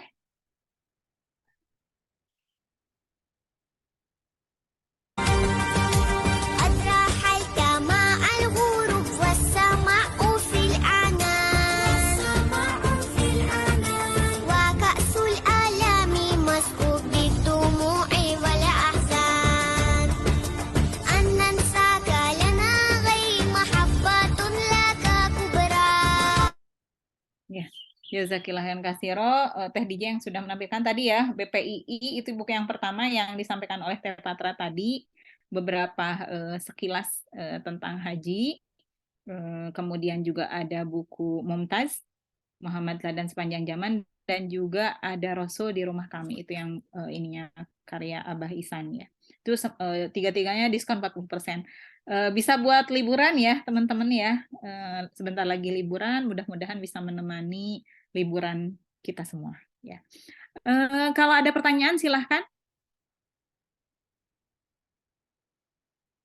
Boleh mau off cam atau on cam boleh. Dari yang dibahas oleh Patra tadi, subhanallah bacakannya kisah dari BPII. BPII ini kisah-kisahnya nggak panjang ya. Kalau di Mumtaz kan 2 halaman gitu, 2 kanan kiri. Tapi kalau di BPI ini hanya 1 halaman. Jadi kalau sebelah kirinya itu definisi, kanannya itu kisah, dan kisahnya hanya 1 halaman. Biasanya seperti itu gitu. Tadi subhanallah bagaimana kisahnya Ali Al-Muwaqqaf ya, yang sampai bisa 60 kali umroh haji ya, 60 kali haji. Kebayang ya kalau usia dia itu 80 lah ya, berarti dia dari usia 20 tahun berarti sudah haji gitu ya, kalau setiap hari haji gitu ya. Setiap tahun haji maksud saya. Oh ya, ini udah disampaikan oleh Teh DJ ya. Ya, kalau ada pertanyaan boleh. Subhanallah ya, tadi Teh Patra bahas bagaimana sebetulnya kenapa sih seberapa pentingnya haji gitu. Saya jadi teringat waktu ada seorang ibu yang menangis. Sambil kalau ada pertanyaan boleh ya, sambil di chat atau bertanya juga. Suatu hari ada seorang ibu yang ibu tersebut apa ya, kalau boleh dibilang terlihat murung gitu, sedih banget gitu. Waktu itu ditanya oleh Teh Mimin Aminah yang ustazahnya Maski ya. Ditanya kenapa ibu ini kok sedih sekali murung gitu. Terus dia cerita, "Eh, saya punya anak, tapi dia nggak mau untuk menunaikan haji gitu, seperti itu gitu. Padahal dari secara kemampuan dia mampu gitu, seperti itu. Dan yang membuat gusar ibunya itu karena beliau menerangkan betapa rukun Islam itu kan harusnya dilaksanakan katanya gitu. Jadi terasa pincang ketika dia tidak bisa melaksanakan rukun Islam. Padahal si ibunya tuh sampai ayolah gitu ya berangkat karena kamu itu sudah termasuk orang yang mampu. Yang saya rasakan memang ya ketika saya sekolah dari mulai SD, pelajaran agama yang zaman saya mah 2 jam ya pelajarannya ya di SD negeri saya itu yang namanya dinyanyiin, rukun Islam ya kayak gitu-gitu dinyanyiin, terus ada ujungnya, pergi haji buat yang mampu gitu ya. Jadi di otak tuh memang kalau pergi haji tuh pasti dia orang yang kaya raya banget gitu. Dan biasanya di daerah saya yang pergi haji itu yang udah sepuh-sepuh gitu. Jadi rada aneh kalau pergi haji itu yang ibu-ibu baru punya anak gitu ya. Jadi di mindset ini untuk dirubah tuh memang suatu hal yang oh ternyata gitu ya. Pergi haji itu bukan kalau kita kan gitu pergi haji untuk yang mampu gitu ya. Jadi soalnya memang untuk yang kaya raya aja gitu. Padahal kita juga bisa membuktikan orang yang kaya saja belum tentu bisa pergi haji gitu. Nah, ini ada pertanyaan. Anak saya umur 6 tahun rutin dibacakan BPII 2 halaman per hari, Teh. Oh, Teh lupa. Ternyata bisa nyambung, malah jadi suka deep talk. Ah, betul-betul, Teh. Saya juga waktu itu anak lagi main mobil-mobilan. Usia berapa ya? Nggak tahu 6 tahun, nggak tahu 5 tahun waktu itu. Pokoknya saya juga sama, bacain aja gitu. Pokoknya bacain bukunya. Terus kan kalau kalau mikir sih, udahlah bacain aja kisahnya gitu ya. Nah, saya sih waktu itu bacain definisi-definisinya yang ya rada lumayan lah ya, hike gitu ya. Tapi ketika saya berhentikan, dia langsung nanya gitu, Bun, terus gimana? Kata saya teh bening merhatiin gitu. Jadi sebetulnya anak-anak mah ada kayak spong ya gitu. Jadi dia akan mengambil wawasan sebanyak-banyaknya gitu ya. Apa yang didengarnya tuh diambil gitu. Jadi ya sayanglah kalau misalnya kita tidak memberikan sebanyak-banyaknya yang kita bisa, apakah dengan menghadirkan buku BPI atau buku MIM ya, bisa seperti itu. Berarti tadi ceritanya Teh Mimin itu ya, saya jadi ingat ini di buku BPI halaman 11 ini ya, ada kisah tentang Umar yang berbicara kepada umat Islam waktu itu tentang orang yang tidak mau berangkat haji ya. Sungguh aku pernah berkeinginan mengutus sejumlah orang ke berbagai penjuru negeri untuk melihat siapa saja yang sehat badannya dan memiliki cukup bekal, tapi dia tidak berhaji. Kepada mereka aku akan mengenakan pajak. Aku juga akan menganggap mereka bukan muslim. Ya, Masya Allah ya. Sampai segitu kalau Umar kan emang tegas banget. Tapi sini juga dari Said bin Jubair ya teh, seorang ulama dari kalangan tabi'in. Dia memiliki seorang tetangga muslim yang kaya. Tubuhnya pun sehat dan kuat. Suatu ketika tetangganya itu meninggal dunia. Meskipun dia seorang muslim, Said sebagai seorang ulama tidak mau mensolatinya. Hal ini karena tetangganya itu tidak mau berhaji ya. Ya Allah. Jadi kalau sampai dalam hati kita tidak ada keinginan buat haji atau ikhtiar buat haji, patut dipertanyakan ya kemusliman kita ya. Nauzubillah min dzalik. Mudah-mudahan kita tidak termasuk orang yang murtad dari Islam karena kita tidak punya keinginan dalam hati kita dalam melaksanakan ibadah haji, insya Allah. Betul nggak ya Teh ya kalau di Malaysia itu sampai katanya kalau bayi lahir aja udah langsung didaftarin haji katanya gitu. Ya karena mereka antriannya katanya udah sampai 60 tahun teh. Masya Allah, oh gitu. Jadi memang antrian di sana lebih karena kuota di sana kan sedikit teh. Kalau Oh, mau cepet yang kuotanya nggak terlalu penuh itu dari Singapura. oh, Singapura kan muslimnya dikit. Ya. Oh gitu. Pantesan kata Mhm. saya teh, "Maneh semangat pisan." Terus, ya itu ya, pengetahuan-pengetahuan itu kalau saya pribadi itu baru dapet gitu ya. Jangankan itu ya kayak Teh Patra cerita tadi tentang, Quran Depag yang setebal itu gitu, saya kan ngerasain juga ya. Sampai saya tuh, ini ya, "Ih kapan ya ada Quran yang kayak" itu tuh, bener-bener kalau buat saya, Syamil itu adalah cita-cita gitu. Jadi, surprise banget gitu ya ketika Syamil akhirnya membuat, Quran seperti itu. Karena kalau Teh Patra kan udah di level, hafalan ya. Waktu itu saya hanya tilawah gitu. Cuman kan, suka ditandain gitu ya. Suka ditandain, tandanya ini gitu. Jadi seingat saya, Quran depan saya itu sampai warna-warni. Terus, kalau saya balik lagi ke Al-Fatihah, itu garisnya beda loh. Jadi istilahnya teh, ih ahanya teh beda gitu sih. Nahnya yang dibaca kemarin asa nggak ketemu ayat ini gitu, suka kayak gitu. Dan dulu itu saya nggak tahu loh Teh Patra kalau seorang muslim tuh tilawahnya, sehari 1 juz gitu, saya nggak tahu gitu ya. Jadi dikira teh nya tilawah we pokoknya mah gitu ya, sampai seperti itu. Nah akhirnya saya sempat, waktu itu tuh, belajar hafalan juga kan masih juz amma gitu ya, kesel gitu karena, ngapalin juz amma teh kan kalau di Quran yang orang tua gitu kan nggak ada terjemahannya ya. Itu kan letaknya beda ya, nggak kayak Ustad Adi Hidayat kan sekarang tuh, kanan atas gitu, kanan tengah, kanan itu dulu nggak ada Quran kayak gitu. Jadi saya termasuk tipe yang letaknya di mana gitu. Jadi kalau misalnya, terjemahnya ini, coba surat apa? Oh, di surat yang sebelah sini gitu.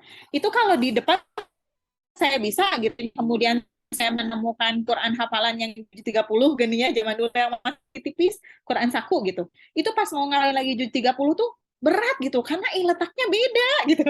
Jadi pas sekarang menemukan, Syamil Quran tuh buat saya sesuatu banget gitu ya, seperti itu. Ini ada yang masuk ya, chat. Bagaimana cara mengajarkan agar orang tua yang tidak mau naik haji atau umroh mau memberi sedekah ke yang tidak punya saja? Bagaimana cara mengajarkan agar orang tua yang tidak mau naik haji atau umroh? Gimana nih Teh? Boleh Ya, kita jadi hidayah? orang tua itu nggak mau haji atau umroh, tapi dia maunya bersedekah saja pada yang membutuhkan. Bagaimana gitu ya? Boleh Teh Patra dibahas. Iya, sebetulnya ya, saya sangat bisa memahami kekhawatiran orang tua yang tidak mau naik haji itu, karena memang haji itu horor, Teh Feti. Jadi senah, takut nggak pulang lagi gitu. Apalagi memang jumlah jemaah haji Indonesia yang tidak pulang lagi itu memang cukup banyak, Teh Feti. Kenapa cukup banyak? Ya karena orang Indonesia mah datang ke sana udah sepuh-sepuh tadi gitu. Jadi emang usia-usianya udah pasti sangat berpengaruh ya pada prosesi haji yang memang kebanyakan adalah prosesi fisik. Jadi memang ada semacam ketakutan ya di kalangan orang-orang zaman dulu terutama terkait dengan haji. Makanya kalau kita dengar orang-orang apa namanya orang-orang zaman dulu tuh kalau naik bukan naik haji ya, kalau cerita tentang haji itu dipenuhi dengan hororisme gitu ya. Jangan pergi ke sana sendirian, nanti ada yang nyulik. Awas kalau ketemu sama orang yang kayak gini, nanti kamu nah, kalau kamu keluar dari masjid itu harus dikasih tanda, soalnya nanti pintunya banyak, terus kamu tersesat, kamu ke bawah sampai kemana gitu ya. Dan tersesat-tersesatnya masih di Masjidil Haram, nggak akan sampai ke Yaman gitu ya, nggak akan sampai ke Iya. Mesir gitu kan. Tapi ketakutan itu luar biasa, Teh Feti, memang ya kalau saya rasain dulu waktu saya berangkat haji yang kebanyakan orang kita itu sepuh ya, mereka tuh sampai nggak berani keluar dari kamar hotel Teh selama prosesi selain ibadah haji. Apalagi petugas-petugas hajinya juga selalu menakut-nakuti dengan mengatakan jaga kondisi, lebih baik jaga kesehatan, jangan Jadi nggak memaksakan pergi itu mereka ke itu masjid ya? nggak Mampang ke udah masjid. sakit amat. Ya Enggak. Allah. Ya Allah, jadi selama 40 hari ya saya di Masjidil Haram Teh Feti ya. Yang sepuh-sepuh itu pada nggak berani ke masjid Ya Teh. Allah.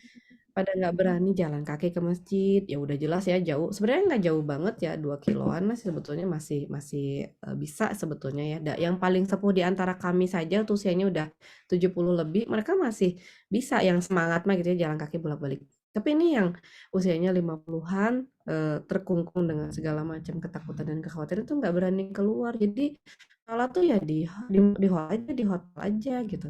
Tapi anehnya kalau ke pasar Teh Feti, mereka berani sampai nawar-nawar ke mamang-mamangnya saling mencerita, ih di sebelah sana tuh ada yang murah, Oh, itu berani. zaman baheula Itu. pasar seng gitunya dulu. Nah, pasar seng saya sampai nggak hafal pasarnya apa aja. Ih saya nemu itu abaya yang murah di situ, yang sebelah situ ada parfum yang murah di sini. Mereka berani gitu, tapi kalau ke masjid sendiri nggak berani. Apalagi kalau sampai misalnya harus nebeng bis dari negara lain, itu kayak takutnya tuh kayak Teh Feti, "Ih, jangan naik yang itu mah bis Iran," gitu ya. Sigano orang Iran teh bakal pada bawa pistol gitu, da moal gitu ya, nggak akan gitu. Jadi emang ada ketakutan dan kekhawatiran kayak gitu ya. Samping tadi gitu ya, rasa apa namanya, khawatir gitu, rasa apa namanya, ada juga yang merasa tidak pantas gitu ya, ada yang merasa, "Ah, ngapain sih," gitu ya, "lebih baik tadi," gitu ya. Itu tercuci otaknya dengan kalimat lebih baik berinfak. Padahal yang kita harus pahami bahwa hukum Islam itu jelas ya, ada aturannya. Yang namanya sesuatu yang sifatnya fardu ain, itu tidak bisa dihapuskan oleh yang fardu kifayah sekalipun.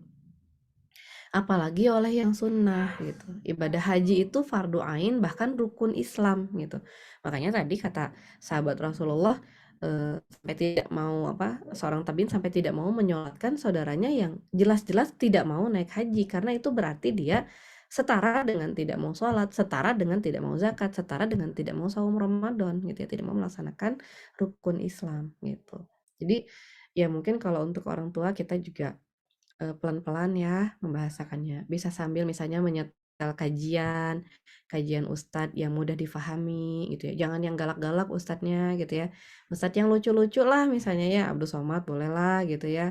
Atau misalnya kita sediakan bahan bacaan. Atau misalnya kita pura-pura bertanya, "Mama, saya ingin naik haji," gitu kan. Mama nanti mau didoain apa? Mama mau ikut apa enggak? Atau kayak gitu. Jadi kita coba explore gitu ya, dan jangan misalnya kita langsung bilang, "Mama nanti disuruh bayar pajak sama Umar," misalnya gitu ya. "Mama nanti kalau mati sama saya nggak akan disolatin," gitu ya. Ya jangan sampai kita langsung ekstrim seperti itu. Namanya juga orang belum paham ya. Orang belum paham itu harus difahamkan sedikit demi sedikit. Yang paling utama dikuatkan dulu keimanannya, keyakinannya kepada Allah Subhanahu wa taala gitu, bahwa ketaatan kepada Allah itu adalah sesuatu yang memang adanya di dalam hati, tidak bisa dipaksakan ya. Kemudian juga balasannya adalah surga. Kalau yakin akan adanya surga, maka insya Allah dia juga akan melaksanakan ibadah dengan sebaik-baiknya. Jadi ya sabar aja, mudah-mudahan. Jangan lupa juga didoakan supaya dilembutkan hatinya, diberikan taufik dan hidayah. Siapa tahu gitu ya, suatu saat ada rizkinya. Misalnya belum berani naik haji, ya ajakin umroh dulu, siapa tahu ada rizkinya gitu ya. Anaknya misalnya ada kelebihan harta, ya umrohkan dulu orang tuanya. Siapa tahu sesudah umroh mah ada ketertarikan untuk melaksanakan ibadah haji, insyaallah. Ya, subhanallah. Ini ada pertanyaan dari Mbak Rara Ratna. Nah, ini Teh, kalau misalnya memberangkatkan haji tapi dari uang subhat, hasil dari gratifikasi, apakah itu tetap mendapatkan pahala seperti orang-orang yang diberangkatkan ya dari uang halal, atau bagaimana? Boleh dibantu pencerahannya? Iya, karena memang ibadah haji ini adalah rukun Islam ya, yang membedakan antara seorang muslim dengan seorang non-muslim ya. Jadi sebisa mungkin kita memang memanfaatkan cara-cara yang paling bersih ya, yang bisa kita upayakan gitu ya. Kayak misalnya waktu kita mau berangkat, terus ternyata ada tetangga yang jadi pegawai tuh di Depak ya. Terus dia bilang, "Ih, bukannya bilang kalau mau bisa lewat jalan belakang bisa berangkat duluan," gitu ya. Ya bahkan kita pakai uang halal pun gitu ya, godaan-godaan untuk melakukan sesuatu yang tidak berkah aja itu selalu ada gitu. Nanti di sana juga gitu ya. Jadi kalau kita udah dari awal itu sudah tidak menjaga diri kita dengan sesuatu yang bersih, godaan di sana untuk melakukan hal-hal yang tidak pada tempatnya itu akan semakin memuncak. Jadi nggak punya apa istilahnya Teh Feti ya, nggak punya filter ya dalam diri kita untuk menjaga diri kita dari kehati-hatian. Ada antrian makanan misalnya ya, orang lain ngantri kita serobot misalnya ya, nauzubillah. Atau kita sembunyiin makanan orang karena kita pingin dua misalnya gitu. Ada soalnya yang kayak gitu ya. Ada orang udah antri kamar mandi panjang-panjang gitu ya, tiba-tiba dia nyerobot gitu kan. Udah gitu nanti di kamar mandinya juga dia nggak kira-kira lamanya. Itu juga akhlak-akhlak yang akhirnya akan menjadi sesuatu yang menunjukkan karakter kita aslinya gitu. Itu yang kita nggak bisa nggak bisa bohongin ya. Saya sedih banget ketika di Masjidil Haram waktu itu ya. Kan kalau di Masjidil Haram ini saf itu emang agak-agak kacau ya Teh Feti ya. Jadi ikhwan akhwat itu agak-agak gabung gitu ya. Grup-grup ikhwan sebelah sini, belakangnya ada grup-grup akhwat, di pinggirnya lagi ada grup-grup ikhwan, di belakangnya ada grup-grup akhwat. Nah, ini ada seorang bapak ya, suami istri ya, seorang bapak dan seorang ibu. Jadi si bapak ini karena ingin deket sama istrinya, dia safnya itu bareng ya sama si istri gitu. Jadi di bagian ibu-ibu gitu. Kebayang ya Tafeti ya, di bagian ibu-ibu nyempil dia sendirian bapak-bapak. Itu askar udah ribut nyuruh dia pindah. Bapak di sana dan deket banget Tafeti, nggak jauh kelihatan si istrinya itu. Itu si bapak itu bertahan, nggak mau nggak mau pisah gitu ya. Dia berpisah sama istrinya. Terus ibunya juga kayak yang megangin si bapak supaya nggak pergi. Udah berapa orang petugas bilang pindah sana bapak, pindah sana. Terus jemaah-jemaahnya juga udah nyuruh bapak ke sebelah sana, bapak laki-laki di sana. Tetap itu nggak berubah. Ya Allah alam ya. Cuman yang jelas mungkin kita harus beristighfar gitu ya.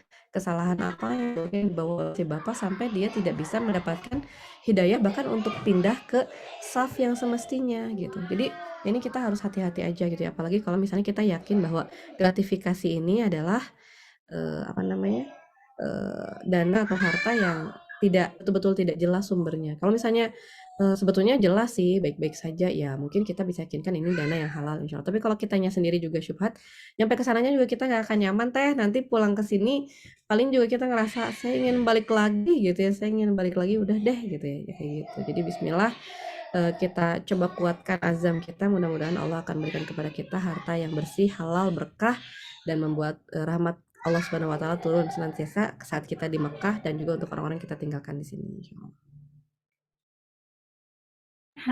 Kalau di saya sudah mulai ada suara-suara jelang salat asar.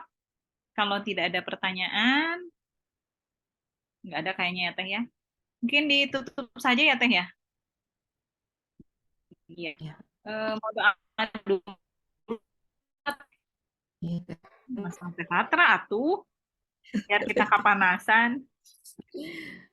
Masya Allah. Boleh Teh Pak. Ya, Masya Allah ya. A'udzubillahiminasyaitonirrajim. Kita tundukkan hati-hati kita ke hadirat Allah Subhanahu wa taala. Mudah-mudahan kita termasuk orang-orang yang diselisipkan di dalam hati kita azam yang kuat untuk senantiasa ingin berangkat ke Baitullah ya. Dan kita juga mendapatkan rezeki dari Allah Subhanahu wa taala untuk menjadi orang-orang yang dipanggil ke Baitullah, tidak hanya sekali, 2 kali, bahkan kalau mungkin sampai 60 kali seperti rezeki yang diberikan oleh Allah Subhanahu wa taala kepada Ali Al-Muwaffaq tadi ya. A'udzubillahi minasyaitonirrajim. Bismillahirrahmanirrahim. Asyhadu an la ilaha illallah wa la syarikalah wa asyhadu anna Muhammadan abduhu wa rasuluhu la nabiyya ba'dah. Astagfirullahalazim, astagfirullahalazim, astagfirullahalazim. Rabbi habli muqimas shalah wa min dzurriyyati. Rabbana wa taqabbal du'a. Allahumma inna nas'aluka ilman nafi'an wa rizqan wasi'an wa shifaan min kulli da'in. Allahumma inni a'udzubika minal hammi wal hazan wa a'udzubika minal ajzi wal kasal wa a'udzubika minal jubni wal bukhl wa a'udzubika min ghalabati daini wa qahri rijal. Allahumma ja'alni minal hajj, Allahumma ja'alni minal mabrurin, Allahumma ja'alna minal mabrurin, Allahumma ja'alna minas salihin, Allahumma ja'alna minas sabirin, Allahumma ja'alna minal muslimin, Allahumma ja'alna minal muslimin. Ya Allah, jadikanlah kami hamba-hambamu yang senantiasa taat kepadamu ya Allah. Jadikanlah kami hamba-hambamu yang senantiasa memohon ridhomu ya Allah. Hilangkan dari kami sikap ria, sikap ingin dipuji oleh orang lain, sikap ingin mendapatkan keuntungan duniawi. Ya Allah, masukkanlah kami ke dalam hamba-hambamu yang Kau ridhoi. Masukkanlah kami ke dalam hamba-hambamu, ke dalam golongan hamba-hambamu yang senantiasa Engkau berikan petunjuk dan hidayahmu ya Allah. Dan jadikanlah kami hamba-hambamu yang Kau berikan rizki untuk bisa senantiasa mengunjungi rumahmu ya Rabb. Rabbana hablana min azwajina wa dzurriyyatina qurrata a'yun waj'alna lil muttaqina imama. Rabbana atina fid dunya hasanah wa fil akhirati hasanah wa qina adzabannar. Subhana rabbika rabbil izzati amma yasifun. Wassalamu ala mursalin walhamdulillahi rabbil alamin. Assalamualaikum warahmatullahi wabarakatuh. Waalaikumsalam warahmatullahi wabarakatuh. Jazakillah khairan katsira Teh Patra yang sudah memberikan pencerahan pada kita semua. Mudah-mudahan kita dimudahkan untuk mempersiapkan diri ya, dalam artian bagaimana menyambut seruan dari Allah bukan hanya sekedar tadi ya, dari mulai fisik kita, kemudian finansial kita, rohaniah kita juga mudah-mudahan kita bisa persiapkan untuk mendapatkan undangan, tentunya bukan menunggu-nunggu gitu, tapi memang dengan cara berikhtiar.